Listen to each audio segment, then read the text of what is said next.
Bismillahirrahmanirrahim. Bismillahirrahmanirrahim. Assalamualaikum warahmatullahi wabarakatuh. Alhamdulillah. Alhamdulillah. Alhamdulillah. Wassalatu wassalamu ala Rasulillah wa ala alihi wa sahbihi wa mawalah. Qala rabbi shrah li sadri wa yassir li amri wahlul 'uqdatam min lisani yafqahu qawli. Qalu subhanaka la ilma lana illa ma 'allamtana innaka antal alimul hakim wa la hawla wa la quwwata illa billahil 'aliyyil 'azim. Amma ba'd. Segala puji-pujian kita panjatkan kepada Allah Subhanahu wa taala, kerana Allah Subhanahu wa taala menemukan kita sekali lagi di malam ini untuk program kita, iaitu pembacaan Suratul Mulk. Terlebih dahulu saya ingin memohon jutaan kemaafan dari tuan-puan yang menanti kehadiran saya malam semalam, kemunculan saya malam semalam.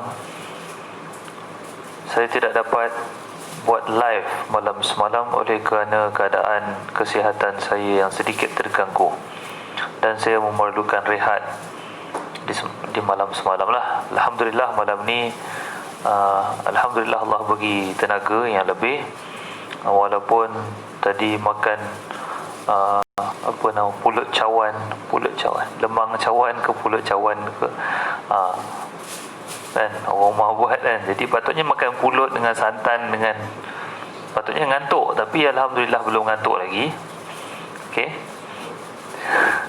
Jadi alhamdulillah boleh kita teruskan program kita pada malam ini. Jadi tajuk yang saya cuba bawakan pada malam ini adalah uncertainty. Uncertainty ni maksudnya, ia perkataan dalam bahasa Inggeris yang bermaksud ketidakpastian. Dalam kehidupan kita sehari-harian, kita ada bertembung dengan banyak perkara yang tidak pasti.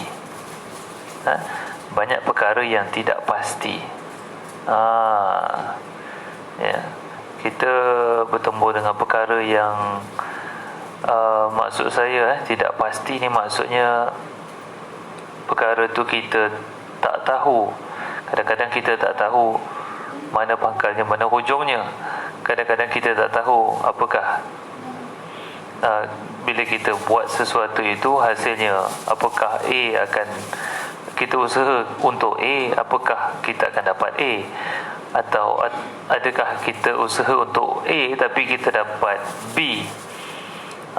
Jadi uncertainty ini adalah satu perkara yang di luar kawalan kita, di luar kawalan kita. Jadi dalam ilmu bisnes pun ia juga, ilmu hidup pun ia juga. Okey, saya ada sikit belajar. Katanya apa ilmunya? Kalau kita nak. Waalaikumsalam warahmatullahi wabarakatuh. Alhamdulillah. Dah sihat Puan Rozi? Alhamdulillah. Okey, jadi kalau kita hendakkan sesuatu, jadi kita perlu ada satu kepastian. Dan untuk mencapai kepastian ini, kita perlu mengawal apa yang kita boleh kawal. Kita perlu mengawal apa yang kita boleh kawal. Itu untuk kita capai certain, maknanya kepastian. Walaupun begitu, kadang-kala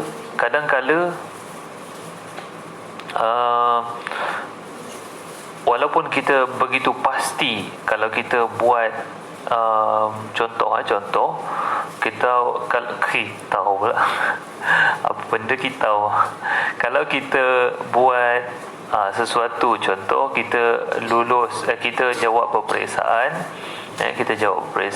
contoh ada 5 mata pelajaran, maka kita jawab dengan sehabis baik semuanya. Dan kita menyangka bahawa kita akan menerima keputusan 100%, keputusan 100% ataupun dengan cemerlang. Tetapi tetap ada uncertainty, di mana contoh dalam 5 subjek itu ada salah satu subjek yang perlukan kepada maksud saya dia soalan subjektif. Jadi subjektif ini dia lebih open, lebih terbuka. Jadi kadang-kala apa yang kita tulis itu tidak menepati sebagaimana yang dikehendaki oleh pemeriksa. Begitulah dengan kehidupan kita. Jadi kadang-kala kita dah habis baik dah, kita dah buat habis bagus, tapi hasilnya tidak seperti mana yang kita harapkan. Sebab apa? Sebab mungkin mungkin usaha kita tu tidak menepati sebagaimana yang dikehendaki oleh Yang Maha Pencipta. Jadi walaupun kita dah usaha, kita tak dapat juga. Adapun kita tetap masih perlu kawal apa yang kita boleh kawal. Kita kena kawal apa yang kita boleh kawal. Contoh lain seperti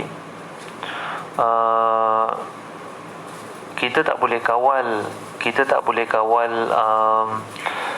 orang nak melanggar kita. Alhamdulillah. Terima kasih semua yang bertanya sihat ke tak sihat. Alhamdulillah dah sihat dah ni.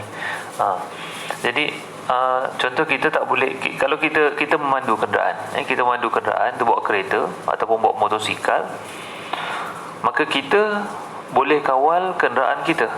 Kita boleh kawal kelajuan kita dengan kebijaksanaan kita ada, dengan pengetahuan yang kita ada. Kita boleh kawal kelajuan, kita boleh kawal brake kita.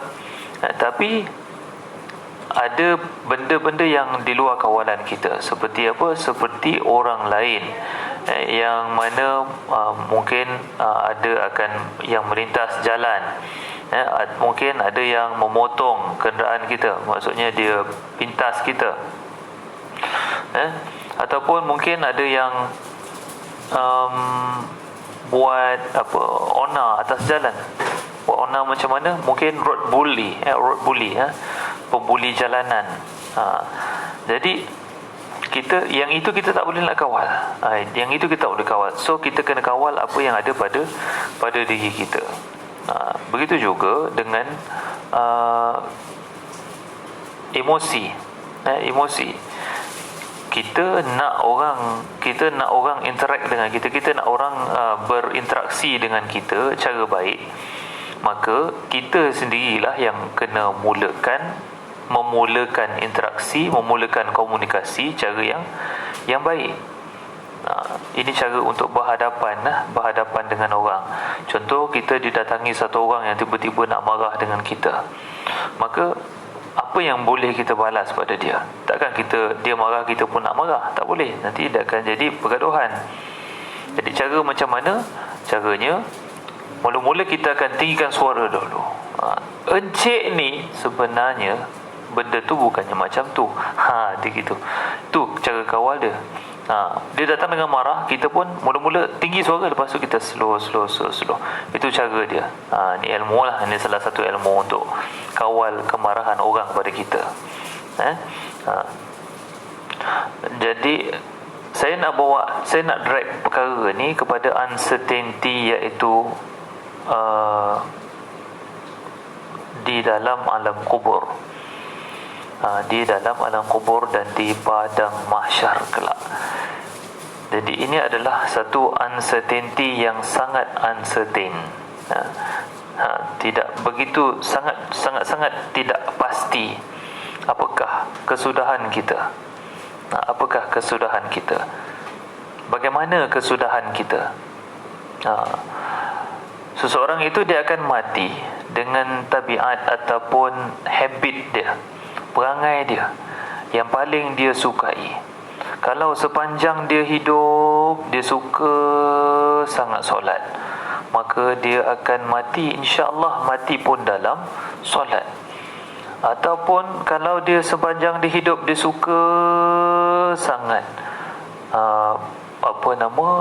berpuasa, maka insya-Allah matinya pun dalam keadaan berpuasa.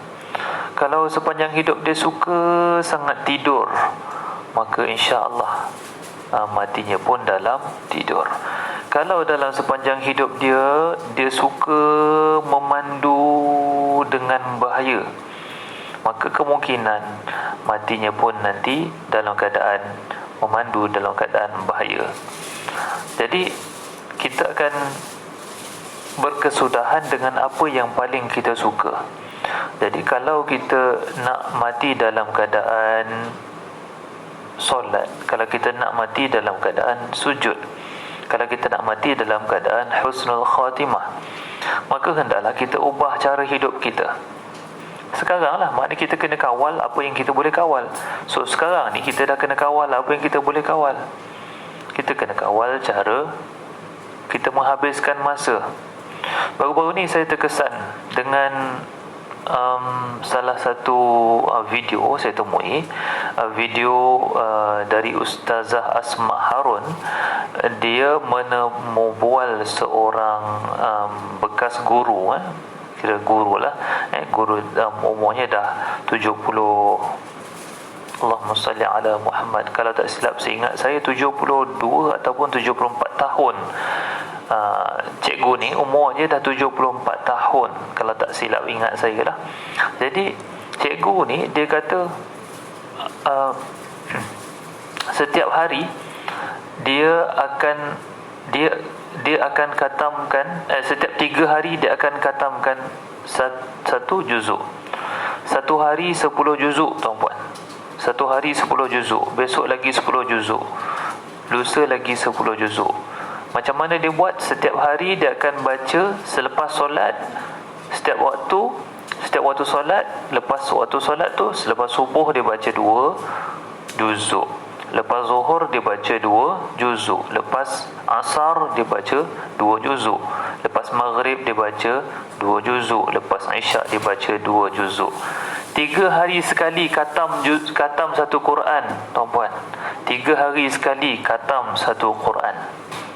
Bukan khatam qul huwallahu ahad 3 kali, tak. Dia baca Al-Quran khatam 3 kali. 3 kali pula, 3 hari sekali. 3 hari sekali. Masya Allah, tabarakallah. Dia dengan suaminya sama-sama. Suaminya baca macam tu, dan dia pun baca macam tu. Kalau tak silap ingat saya lah, dia ada sebut suami dia juga, kalau tak silap saya ingat saya lah. Okey. Ataupun arwah suami dia, tak pasti. Nanti saya cek balik. Okey.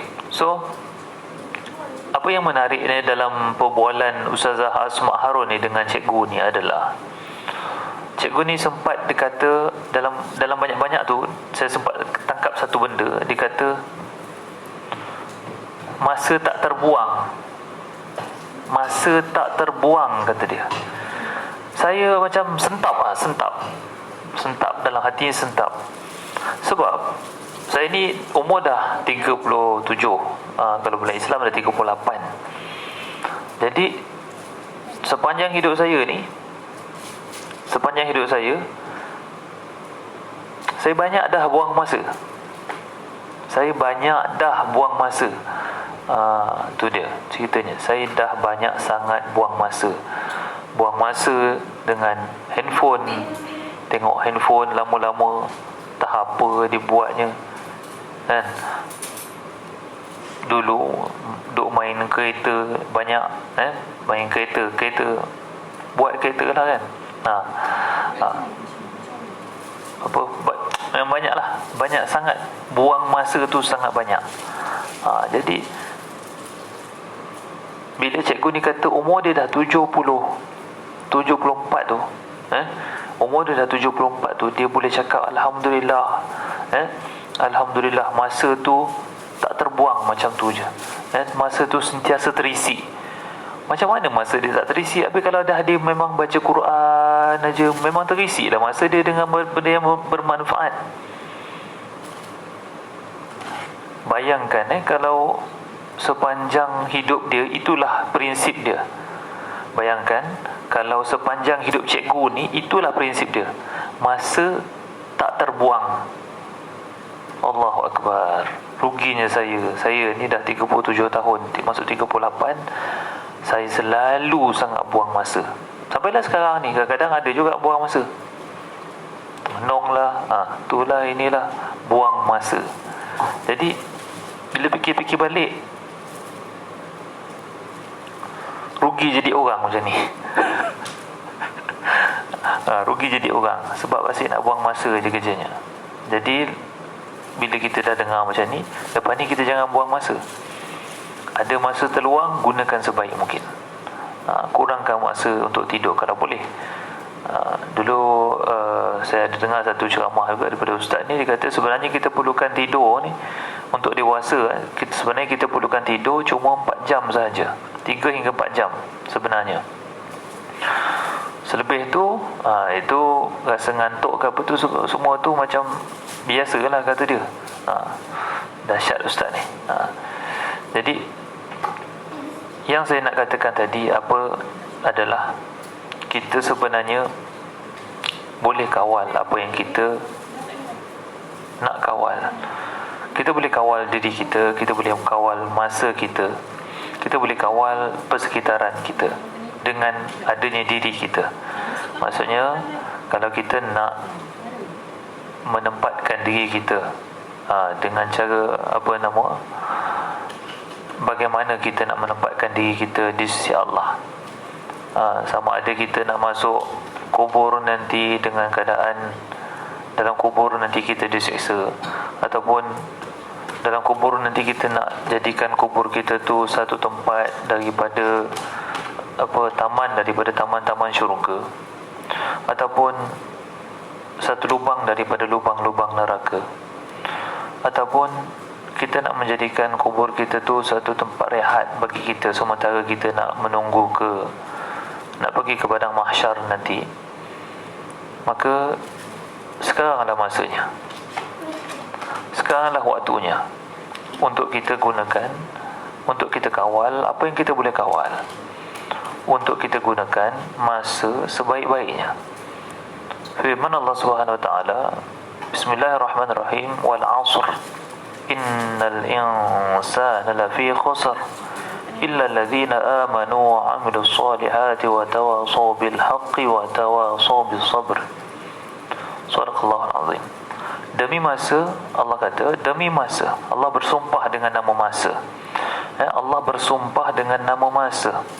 Wal 'ashr, wal waw alif lam. Waw tu dia ada waw al-qasam. Waw al-qasam, waw al-qasam ni adalah waw ataupun huruf demi. Wal 'ashr, demi masa, sumpah di atas nama masa. Innal insana lafi khusr. Bila Allah bersumpah dengan nama masa, bila Allah bersumpah, maksudnya itu perkara yang serius. Al-'ashr, masa ini adalah satu perkara yang serius. Satu saat kita bazirkan dia tak akan datang balik. Satu saat masa yang kita dah persiakan dia tak akan dapat kita ulang balik. Walaupun hayalan orang kata boleh merentas zaman lah, boleh cipta mesin masa lah, itu semua tu cerita saintifik yang tak masuk akal lah. Jadi wal 'ashr innal insana lafi khusr illa alladhina amanu wa 'amilus solihat. Sesungguhnya manusia dalam kerugian. Memang manusia ramai yang rugi, sebab memang ramai yang sangat suka buang masa, termasuklah saya. Innal insana lafi khusr illa alladhina amanu wa 'amilus solihat, kecuali orang-orang yang beriman dan beramal soleh. Kecuali orang yang beriman dan beramal soleh. Illa alladhina amanu wa 'amilus solihat wa tawasaw bil haqq, dan yang berpesan-pesan dengan kebenaran dan berpesan-pesan dengan kesabaran. Allah kata kesemuanya manusia ni hidup dalam kerugian. Sebab apa Allah kata macam tu? Sebab memang ramai sangat orang suka buang masa, termasuklah saya. Tapi Allah kata ada orang yang tak rugi. Apa dia? Siapa dia? illa alladzina amanu, orang-orang ini orang yang beriman. Mereka ini percaya kepada Allah, percaya kepada kitab, percaya kepada Rasulullah, Rasulullah, percaya kepada malaikat, percaya kepada qada dan qadar. Ini orang-orang ini adalah orang-orang yang mana Allah Subhanahu wa taala katakan bahawa mereka ini adalah orang yang tidak akan rugi. Tidak rugi sebab masa. Tidak rugi sebab masa. Sebab apa? Mereka ini beriman. Wa amilu solihat, dia gabungkan, dia beriman dan juga mereka beramal soleh. Bukan dia beriman saja tapi tak amal soleh. Mereka beriman dan mereka juga beramal soleh. Apa itu amal soleh? Amal kebajikan, amal baik, amal bagus, amal yang positif. Itulah dia amal soleh. Wa amilu solihat wa tawasaw bil haqq, dan mereka sentiasa watawasaw ni, watawasaw maksudnya watawasaw maksudnya dia sentiasa, selalu, always repeating, always, selalu, selalu, sentiasa. Watawasaw bil haq, saling, yes, saling berpesan dengan kebenaran. Apa berpesan dengan kebenaran maksudnya apa? Berpesan dengan kebenaran maksudnya sentiasa saling berpesan, tegur menegur, dengan perkara yang hak, dengan perkara yang benar. Kemudian watawasaw bis sabr, dan mereka juga saling ingat mengingatkan supaya selalu bersabar. Petang-petang tadi saya pun sudah berhari-hari, sebenarnya saya ni dah berhari-hari, saya ni jenis baran juga, tapi dah berhari-hari saya ni tahan, sabar, marah tak marah, man. Apa anak apa pun buat hal macam tu je, marah sikit-sikit je, tak marah lah, memang tak marah. Tapi petang tadi dia sudah sampai satu masa kan, dah sampai satu limit dia, kena lah. Tapi tangan tak jalan, alhamdulillah lah, masih selamat lagi lah tangan ni. Kalau tak, biasa memang tangan jalan kan, kaki kadang-kadang, tapi alhamdulillah sekarang ni dah lain sikit lah. Sejak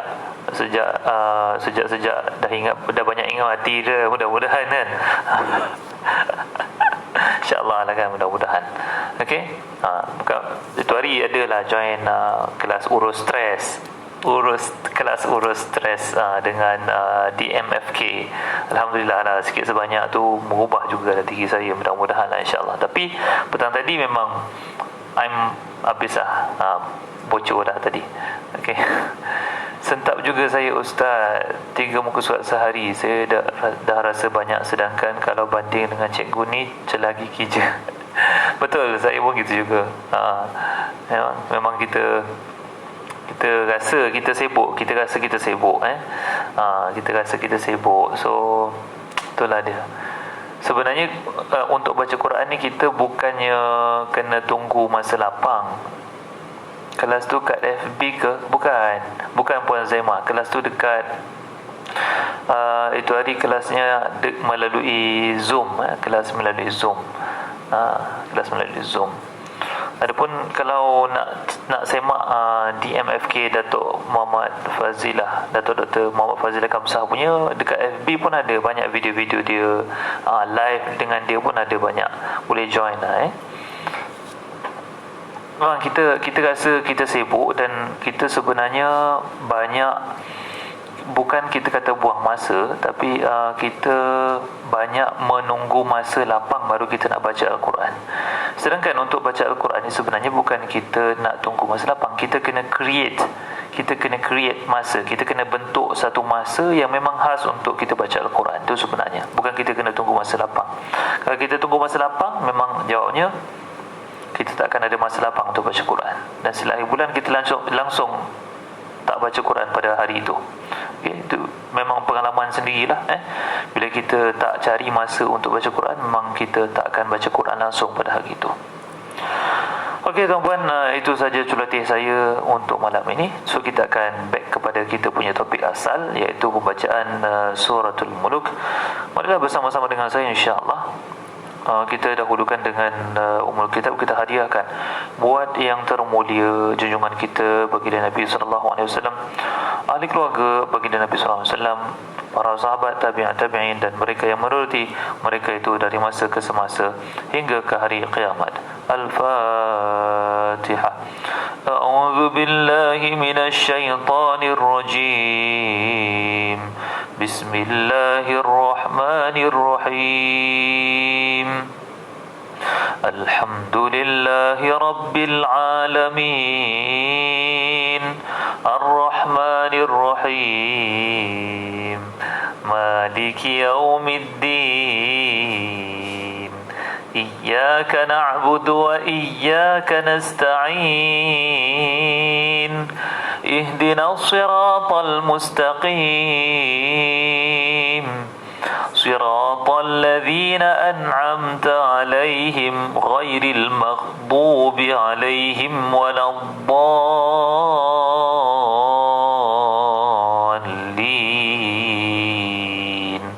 Amin.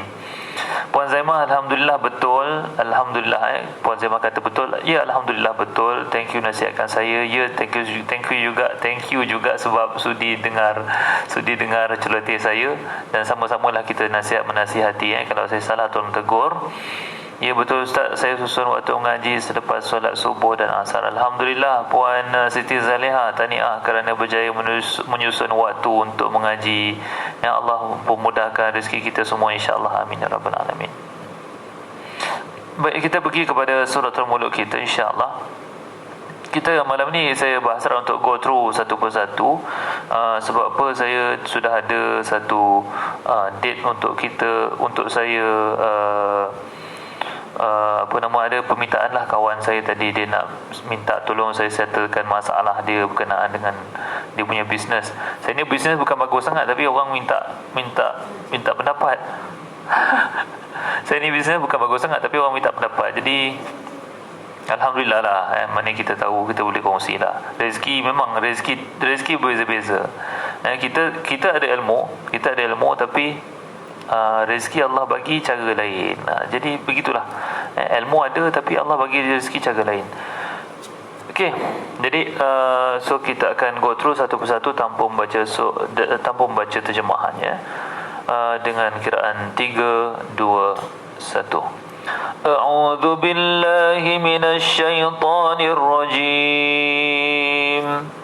Bismillahirrahmanirrahim.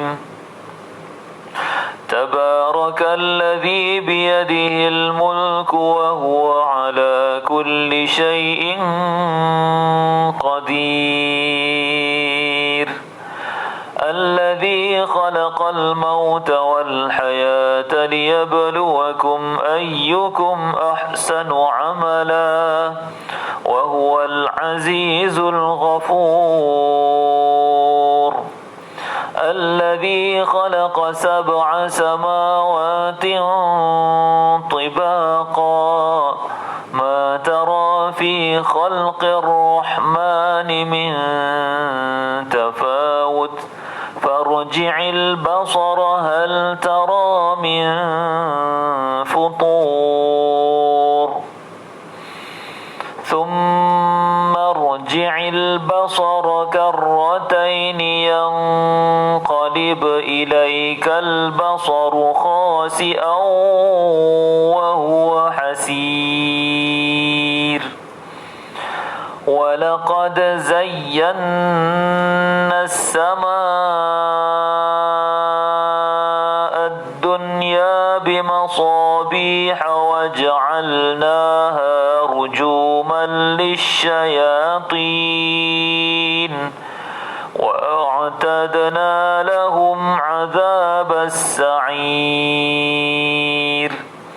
وللذين كفروا بربهم عذاب جهنم وبئس المصير إذا ألقوا فيها سمعوا لها شهيقا وهي تفور تكاد تميز من الغيظ كلما ألقي فيها فوج سألهم كلما ألقي فيها فوج سألهم خزنتها ألم يأتكم نذير قالوا بلى قد جاءنا نذير فكذبنا وقلنا ما نزل الله من شيء إن أنتم إلا في ضلال كبير وقالوا لو كنا نسمع أو نعقل ما كنا في أصحاب السعير فاعترفوا بذنبهم فسحقا لأصحاب السعير إن الذين يخشون ربهم بالغيب لهم مغفرة وأجر كبير وأسروا قولكم أو اجهروا به إنه عليم بذات الصدور ألا يعلم من خلق وهو اللطيف الخبير هو الذي جعل لكم الأرض ذلولا فامشوا في مناكبها وكلوا من رزقه وإليه النشور أأمنتم من في السماء أن يخسف بكم الأرض فإذا هي تمور أم أمنتم من في السماء أن يرسل عليكم حاصبا فستعلمون كيف نذير ولقد كذب الذين من قبلهم فكيف كان نكير أولم يروا إلى الطير فوقهم صافات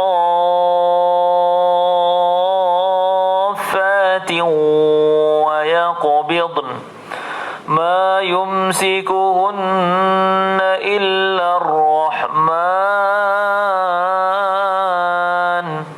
إنه بكل شيء بصير أمن هذا الذي هو جند لكم ينصركم من دون الرحمن إن الكافرون إلا في غرور أمن هذا الذي يرزقكم إن أمسك رزقه بل لجوا في عتو ونفور أفمن يمشي مكبا على وجهه أهدى أمن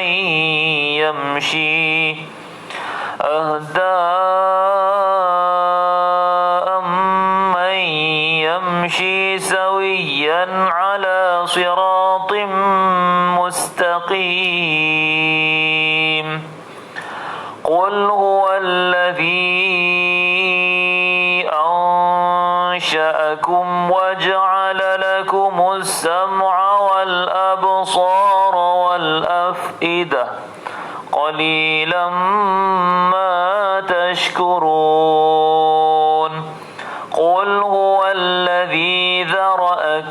في الأرض وإليه تحشرون ويقولون متى هذا الوعد إن كنتم صادقين قل إنما العلم عند الله وإنما أنا نذير مبين فلما رأوه زلفة سيئت وجوه الذين كفروا وقيل هذا الذي كنتم به تدعون قل أرأيتم إن أهلكني الله ومن معي أو رحمنا فمن يجير الكافرين من عذاب أليم قل هو الرحمن آمنا به وعليه توكلنا فستعلمون من هو في ضلال مبين قل أرأيتم إن أصبح ماؤكم غورا فمن يأتيكم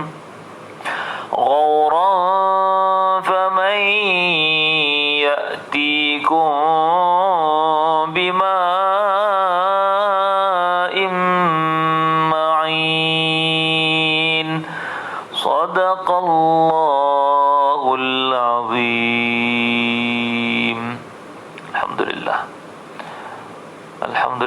Alhamdulillah. Selesai sudah pembacaan suratul Mulk kita pada malam ini. Suratul Mulk kita baca pada setiap malam. Itulah cara dia, antara cara untuk kita kawal apa yang kita boleh kawal. Kita boleh kawal pembacaan, insya-Allah kita boleh kawal pembacaan kita pada suratul Mulk pada tiap malam untuk kita baca suratul Mulk. Untuk apa? Untuk supaya mudah-mudahan kita boleh dapatkan syafaat daripada Allah, syafaat dalam bentuk suratul Mulk ini yang akan membantu kita di alam kubur nanti. Itulah yang kita boleh kawal. Jadi setiap malam kawallah supaya kita boleh baca suratul Mulk pada setiap malam. Yang baru masuk dipersilakan tuan-puan semua yang baru masuk. Waalaikumsalam warahmatullahi. Saya respon kepada puan, saya tak pasti Azza ni rasanya puan Azza Umi. Jadi saya respon kepada puan Azza Umi. Waalaikumsalam warahmatullahi wabarakatuh. Terima kasih kepada semua dan yang sudi join live saya pada malam ini. Yang baru masuk tolong nanti bila kita sudah menyelesaikan video ini boleh ditonton semula daripada awal, insya-Allah. Ini boleh tonton semula daripada awal. Mana yang baik itu datang daripada Allah Subhanahu Wa Taala. Dah pasti memang Allah Subhanahu Wa Taala mempunyai kelebihannya kerana dialah yang Maha Mencipta. Saya ini hanyalah orang kata sebagai boneka saja, bukan boneka begitu maksud saya kita ni cuma pelakon dalam pentas dunia, yang mana keburukan, kelemahan itu datang daripada diri saya, atas kelemahan diri saya yang memang Allah SWT juga ciptakan. Memang kita sebagai hamba, sebagai makhluk, kita tidak sempurna. Kalau kita sempurna nanti kita akan timbul rasa riak. Jadi ini adalah kalau ada kekurangan, maka itu adalah daripada diri saya, atas kelemahan diri saya, adapun atas izin Allah Subhanahu Wa Taala juga. Jadi saya nak mengucapkan terima kasih kepada semua yang sudi menonton dari awal rancangan sehingga ke hujung rancangan, daripada awal dahulu sejak 2-3 bulan yang lepas sehingga ke sekarang ini. Alhamdulillah, terima kasih kepada semua. Sharekan dan tagkan rakan-rakan anda jika anda rasa video ini ada manfaatnya. Saya mohon jutaan keampunan dan kemaafan. Saya undur diri dahulu. Sampai kita berjumpa lagi pada malam besok, insya-Allah. Aqulu qawli hadza wa astaghfirullahal azim li wa lakum wa billahi taufiq wal hidayah. Wassalamualaikum warahmatullahi wabarakatuh. Sekian, terima kasih.